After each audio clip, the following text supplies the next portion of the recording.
Coach, we'll start us off with an opening statement. What you and the staff saw from film of last Saturday's game, and what you're looking forward to this weekend with the Houston Cougars. Well, from the game, film yesterday was predominantly trying to make some corrections, and there were some good and there were some not so good. But a lot of the stuff was not so good. We think we can correct. The effort was, I thought, really good.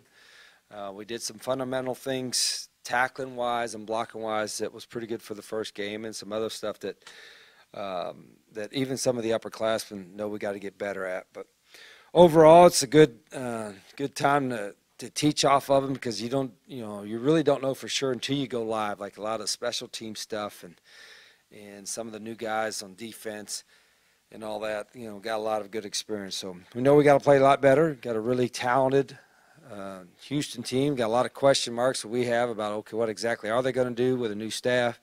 So it's going to be a big week to get ready, and hopefully we'll have a great crowd Saturday night. It should be a great atmosphere.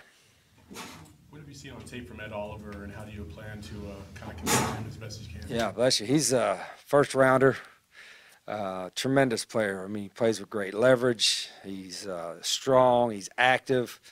Runs to the ball. I mean, everything that anybody would look for an interior defensive lineman, he has it. And everybody kind of knew that coming out of high school. He could have gone anywhere in the country. And so he's been every bit as advertised and then some. And they've got some other talented guys. So you got to make sure certainly you play with great technique. We have some big guys up front, but if you don't bend your knees and you let him get underneath that, because he'll play with great pad level, he can embarrass you. So we've got to have a great job, or do a lot of work this week getting our pad level down a little bit and get ready for. And they'll do a lot of movement up front too. So we got to be ready for a lot of active movement up front from their D line. Is it an advantage that you guys have played a game already and they haven't? Or? I think that's a question you go about. I think. Certainly for us, we know we made a lot of mistakes, and you hope you can make a big advancement from week 1 to week 2. But the other part of it is that we don't know exactly what they're going to do, because it is their first game with a new staff. So there's a lot of unsure things in our minds about that, and certainly they'll be healthy coming in with that being the case. But considering what they've gone through, had to relocate for a little bit, and I think they've been settled now for a few days back home, but. It was just a tragic thing what's happened to that city, but it's also uplifting to watch how so many people have reached out to try to help, including a lot of folks here. So I'm sure they're anxious to play a football game. It's been a long time for them to practice, and they'll be ready to go. Do you think it could be a situation where they could come out really inspired because of what happened and want to I think they're gonna be inspired anyway. I mean, that adds a little bit to it. I could see that, but I think they're going to be inspired to play for themselves and their families, and just to play a game, and probably tired of practicing. So we'll get their best effort. There's no question about that. What kind of challenges does it present for a head coach in his first ever game as the head coach for the other side? Yeah, I think because he wasn't he coach for the bowl game. He's been there for a while, and Major's got a lot of experience, and he's got a lot of experience on his staff. And a lot of experienced players. I think there were 8 or 9 defensive starters returning. I think more than anything else, he's dealt with a lot of stuff, just moving his team for what's happened in the last couple of weeks, and I'm sure that's helped all those guys get a little bit closer. And as a staff, when your first, I guess, official head game or first game as a head coach, you're anxious just to get out there and play a game and see what you got. Have you ever been in this position before as the opposite head coach, facing another team coming off of, obviously not as significant as Harvey, but an event that would hit them as hard or nearly as hard? Or? No, I remember, I've been doing it, for how many years, 20-some years, and 200, whatever it is, 60, 70 games. There's been a lot of situations. I remember the 911 thing that happened, and I was at West Virginia, and all the games got canceled. But even the following week when you played, it was still kind of on everybody's minds. But there's, this is, and I wasn't at Tulane when Katrina hit. I had already left there. But there's always, there's a lot of things that come up in a head coach's career. It kind of came up early in Major's head coaching career. So it seems like they've done a great job of not only staying focused on what they need to do, but also helping the community, which sorely needs it for sure. When you found out that they weren't going to play their first game, how did it alter your preparation as far It as didn't. film work and so forth? No, it didn't change ours at all. You always do your summer scouting reports and all that, but we're getting ready for NAU, and so for us, all we knew is that, okay, well, now we're not going to have a game film to go off of, and any new personnel they're going to have, any new things they're going to do, we're still going to be in the dark about. That was the only difference. Coach, how do you feel about the passing game heading in against a team that last year was 4th nationally against the run? Yeah, we did not throw the ball nearly as well as we need to Saturday. At times we didn't have to because we did run the ball, particularly as the game went on, the second and third quarter. We ran the ball really well. We didn't have to pass, but at the same time, we've worked really hard on it, and I was disappointed in a couple of plays that we didn't hit. We had one pass, touchdown called back, but nonetheless, we're going to continue to work hard on it because we have guys that can throw and catch, and we can protect, and we know that people are going to force us to throw at times, and we're ready to do that. Did you notice more attention paid to Shun now? Not necessarily. I think they're just playing the scheme. Certainly, we think Shun is a valuable guy, but we missed him a couple of times throughout the game. But at the same time, he's still a weapon, and it was kind of nice to see Tony Ellison have a few big plays. But we got some wideouts that can make things happen, and we got quarterbacks that can throw it. So I think we'll be okay there. Along those lines, what's Tyrell's potential? It's hard to say potential. He's a senior, but you can see he's been banged up a little bit. Without looking at all the things that have happened in each year, it seems like he's had a little bit of a nagging injury each year that's probably stopped him from really getting as many reps and as many opportunities as where he is right now. But he's a fast guy. He really knows our offense. He's been in the system, 4 years now, and he's a guy you want to try to get the ball to. There's no question he's the fastest guy on our team, and has been the fastest guy on our team since he's been here. So I'm proud of the way he's working. This is the healthiest he's been and the most reps he's been able to take, staying healthy to this date. So it's been fun to watch him. You're going to have to depend on freshmen a lot this year. What's the difference between a basketball freshman who comes in and one and done many times, and you kind of have to sometimes redshirt them a lot?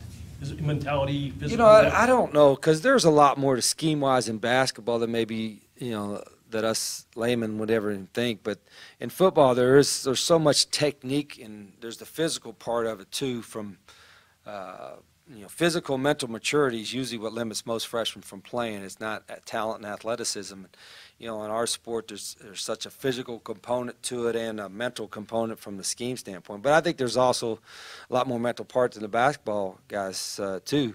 So probably a lot of the freshman basketball redshirt, except the really talented ones, like we got some that going to be first rounders, and that's a testament to our guys' ability to recruit in basketball. So what does it say to the guys that are freshmen and playing now? Yeah, one, we have a need for it, certainly depth-wise, but also there's some really talented guys that are ready physically.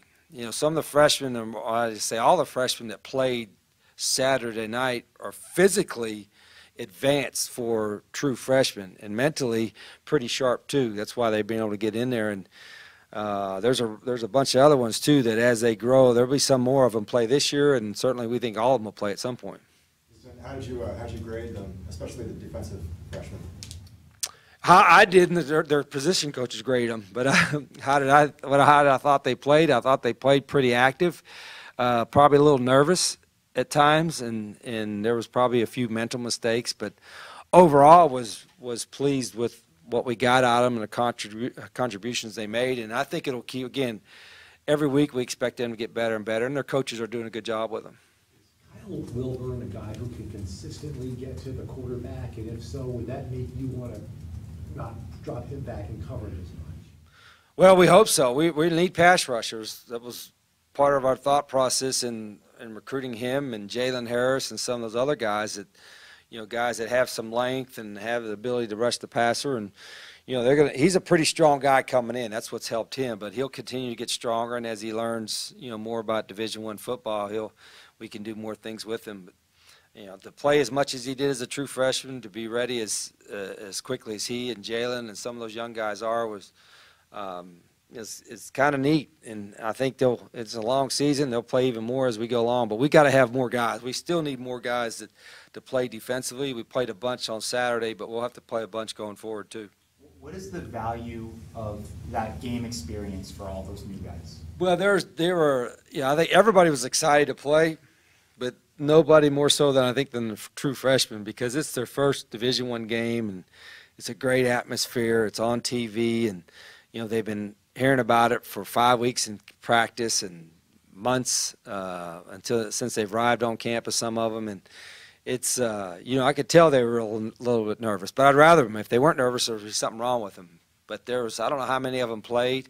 Quite a bit of them got in the game, and there were some learning moments, teaching moments that we can have from them, but that's a really talented class. From your experience with freshmen specifically, when you recruit them, how many expect to actually play?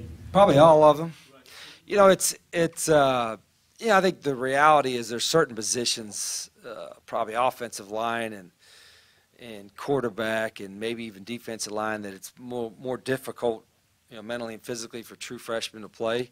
But we tell all of them, we don't guarantee that they'll start when they come here, but we don't recruit anybody to be backups. So if we're recruiting you and we want you in our program, it's with the expectation you're going to compete right away from the first practice all the way through. And I think that's when they got here. I remember after the first practice with them, I said, you're here to learn from the upperclassmen, of course, but you're not here to defer to them.